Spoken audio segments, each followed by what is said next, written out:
Hello my dear student. आज हम class 12th की the portrait of lady chapter के क्वेश्चन आंसर बड़ी आसानी लैंग्वेज में ट्रिक से सीखेंगे, जो कि किसी भी गाइड या सीरीज में नहीं दिया होगा। अगर वीडियो पसंद आए तो लाइक शेयर एंड सब्सक्राइब जरूर कर लें। चैप्टर को स्टार्ट करते हैं। पहला क्वेश्चन है, what are the three pieces what are the three pieces एक मिनट में क्वेश्चन क्या है। पहला क्वेश्चन ये वाला है, what are the three phases of the author's relationship with his grandmother before he left country to study abroad। मतलब जो बोला गया है वो कौन से तीन चरण हैं जिसमें ऑथर से है ना, जो लेखक है ना, अपनी दादी से अलग हुए जब वो बाहर एब्रॉड में होता है विदेश, जब वो विदेश स्टडी के लिए गए। इसका आंसर है, तो देखते हैं। आंसर है, the three phases of the author's relationship with his grandmother before he left the country to study abroad are.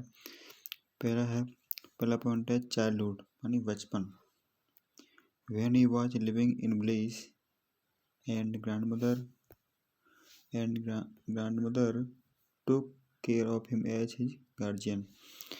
कहने मतलब यह है कि जब वह अपने गांव में दादी के पास रहते थे, एंड ग्रैंडमदर टुक केयर, दादी माँ उनकी केयर करती थी, of him as a guardian के रूप में, क्योंकि उनके जो माता पिता है ना वो सिटी में रहते थे।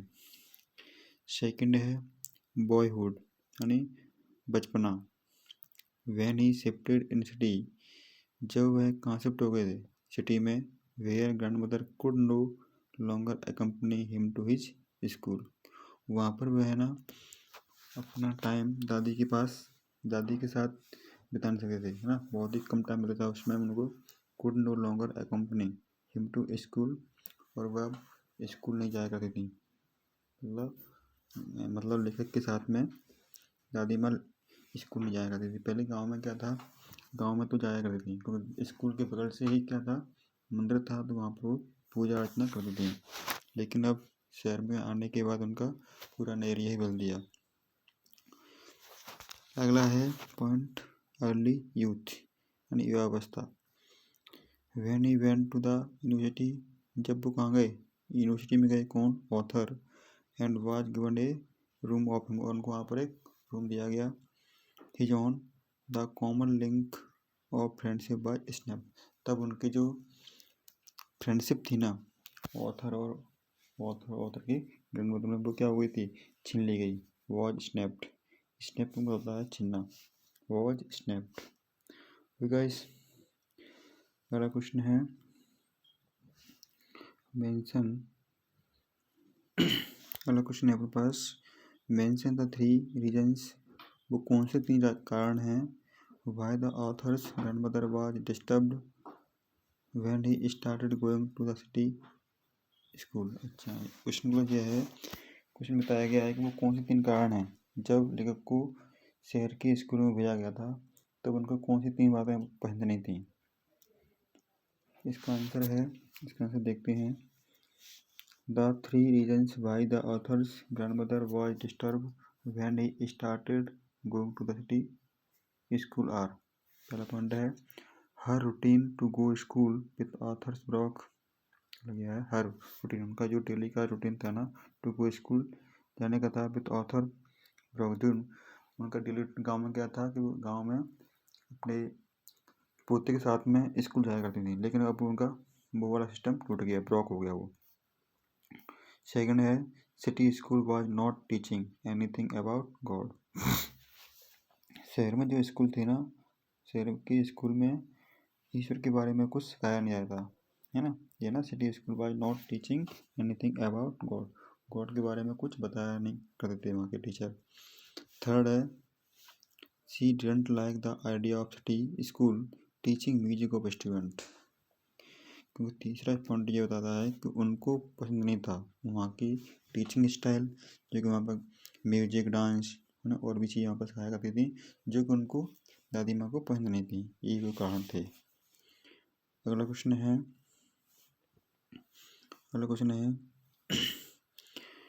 Mention 3 ways in which the author's grandmother spent her days after he grew up।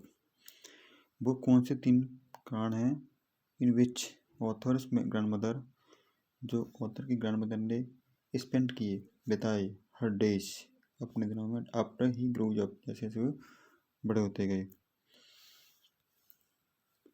तो इसका है the 3 ways in which the author's grandmother spent her days after he grew up, और पहला है पॉइंट है मोस्ट ऑफ द, क्या दिया है, most of the time she lived alone in her room. क्या हुआ, अब वो अधिकतर, जो अब वो है ना, दादी माँ क्या करती हैं, और मोस्ट ऑफ द, अधिकतर समय के लिए क्या करती हैं, अधिकतर समय she lived alone in her room, वो रूम में अकेली रहती थी अब, है ना। सेकंड है सी सेट, ये सेट है ना, सेट, ये सेकंड फॉर्म है ये, है ना, क्या है ये सेकंड फॉर्म है, दिया होगा ना, sat at her spinning wheel sitting reciting prayer. क्या करती है वो, स्पाइन करती है, वूलन व्हील रिसाइटिंग, मतलब ऊन से बुनने का काम करती थी, है ना, तो कहने का मतलब चरखा चलाती थी वो। रिसाइटिंग प्रेयर के बाद थर्ड पॉइंट दिया हुआ है इसमें, इन द आफ्टरनून, दोपहर के बाद, she would feed the sparrow for half an hour, और दोपहर के बाद वो चिड़ियों को दाना खिलाती थी, है ना, फॉर हाफ एन आवर, आधे घंटे के लिए, जो उनका बुश में उनका बहुत ही हैप्पीनेस था।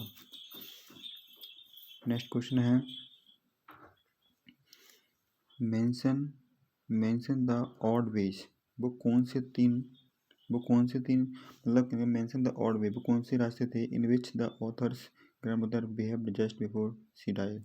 अच्छा, मरने से पहले उन्होंने किस प्रकार के बिहेवियर दर्शाए ग्रैंडमदर ने, बताया गया इसमें, जब उनकी डेथ हुई, डेथ से पहले। आंसर है इसका the author's grandmother refuse to talk to any family members. ग्रैंडमदर ने फैमिली में किसी मेम्बर से बात करने से मना कर दिया कि मुझे बात नहीं करनी किसी से, क्योंकि मैं अपना टाइम, मेरा जो टाइम है ना, प्रेयर करने का है, ईश्वर का नाम लेने का है, लेकिन मैं आपसे किसी से बात नहीं करूँगी।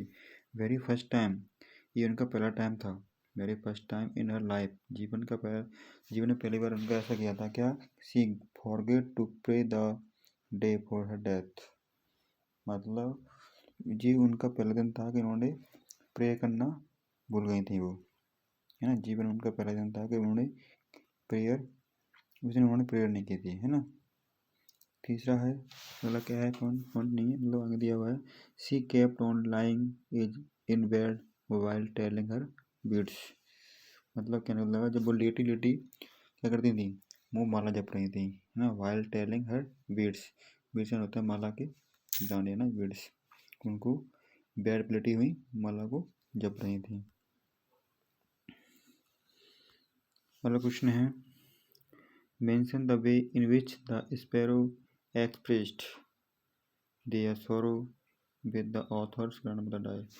जब ऑथर की ग्रैंडमदर है ना, वो उनकी मृत्यु हुई थी, तो इसमें स्पैरो ने अपना दुख कैसे व्यक्त किया, वो मेंशन करना है इसमें, है ना, वो वाले क्वेश्चन को यहाँ पर मेंशन करना है ना, मेंशन द 3 वे, है ना। अगला क्वेश्चन है यहाँ पर,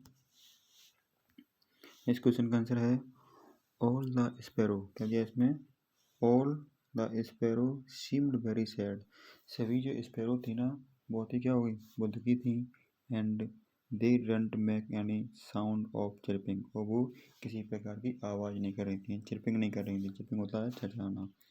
when author's mother gave the gave them some crumbs of bread, जब लेखक की माँ ने कुछ दाने डाले उनके सामने, नन ऑफ देम एट, उन्होंने, किसी पक्षी ने, किसी चिड़िया ने एक भी दाना नहीं खाया, है ना, दिया हुआ है इसमें।